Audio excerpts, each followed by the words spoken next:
Welcome to Chillin' 101. We hope this video helps. In this video, I will explain how to program your Ford Expedition garage door opener.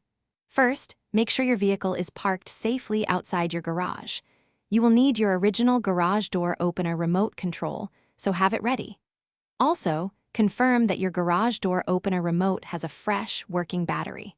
This ensures a smooth and successful programming process. We'll cover the steps clearly and concisely. Now, let's program the home link system in your Expedition. Locate the 3 home link buttons, usually on your overhead console. Press and hold the 2 outer buttons until the indicator light begins to flash rapidly, then release them. Next, position your original garage door remote 1 to 3 inches away from the home link buttons. Simultaneously, press and hold the desired home link button and your remote's transmit button.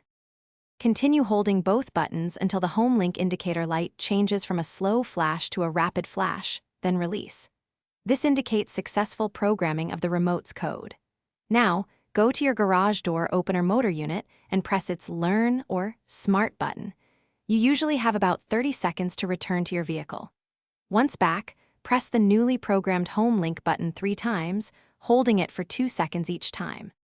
If your home link indicator light doesn't flash rapidly, try replacing the battery in your original garage door remote.